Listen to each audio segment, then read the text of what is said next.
Hey hello everyone, welcome back to my channel queen Piyasi vlogs. So সবাইকে জানাই মহাপ্রভু শ্রী জগন্নাথ দেবের রথযাত্রার আন্তরিক শুভেচ্ছা ও অভিনন্দন। তো তোমরা সবাই খুব ভালো করে এনজয় করো, ভালো থেকো এবং সুস্থ থেকো। চলো গাইস, ভিডিওটা শুরু করা যাক। আর তোমাদেরকে শ্রী জগন্নাথ দেবের মন্দিরটা দেখিয়ে আসি। দেখো আমার বাবু থেকে বসে আছে কি সুন্দর চেয়ারের মধ্যে, দেখেছে কত মিষ্টি বাবু আমার। তো চলো কড়া রোদের মধ্যে বেরিয়ে যাওয়া যাক। তো এই যে চলে এলাম কাঁদি বাস স্ট্যান্ডে। তো এখান থেকে আমরা যাব মন্দিরের ভিতরে। তো দেখো গাইস যে ওইদিকে লাইন লেগেছিল, কারণ অনেকেই টিকিট পেয়ে গেছে প্রসাদের। তো আমরা টিকিট পাইনি, কারণ টিকিটটা দেওয়া হয়েছিল আগের দিন পর্যন্ত। তো আমরা টিকিট পাইনি বলে আমরা প্রসাদটাও পাইনি। তো যাই হোক, সেখানে গিয়ে আমরা যেহেতু না খেয়ে গিয়েছিলাম দুপুর ওই 1:30টার দিক করে স্নান করে, তো ওখানে গিয়ে পুজো দিয়ে দিয়েছিলাম।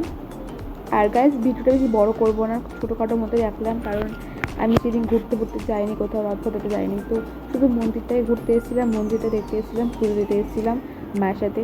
আর গাইস তোমরা অনেকেই বলছো যে আমি কেন ভিডিও দিচ্ছি না, বিকজ আমার ফোনে একটু প্রবলেম আছে আর আমার ব্যক্তিগত লাইফে একটু প্রবলেম চলছে, তাই আমি ভিডিও করতে পারছি না বা ভিডিও দিতে পারছি না। তো ভাবলাম যে এত তোমরা রিকোয়েস্ট করছো, তো একটা ভিডিও দেওয়া যাক, যেটা আমি করেছিলাম। তো এই ভিডিওটা ছাড়লাম, মানে এই ভিডিওটা আমি তোমাদের সাথে শেয়ার করলাম। তোমরা সবাই কমেন্ট বক্সে এসে অবশ্যই জয় জগন্নাথ লিখে যাবে। আর আমি জানি যেহেতু ভিডিওটা অনেক দিন পরে আমি ছাড়ছি, রথ চলে গেছে, উল্টো রথ চলে গেছে, তারপরে আমি ছাড়ছি।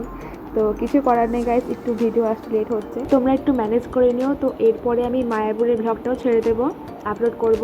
তো আর তোমরা কিন্তু অবশ্যই আমাকে সাপোর্ট করবে। আমি চেষ্টা করব কিছুদিন পর থেকে ভিডিও মানে টানা ছাড়ার জন্য। আর এই যে আমরা বাইরে বেরিয়ে এসে রথটা টেনে নিলাম। আর দেখতে পাচ্ছ কত বড় রথ। এই রথটা বিকাল দিক করে বেড়াই, বিকাল ওই 4টে 4:30 করে বেড়াই। তো আমি এই বছর পারলাম না, তবে হ্যাঁ পরের বছর তোমাদেরকে শিওর রথটা দেখাবো। আর ভিডিওটা কেমন লাগলো অবশ্যই জানিও। দেখা হচ্ছে কোনো অন্য ভিডিওতে। See you, love you guys.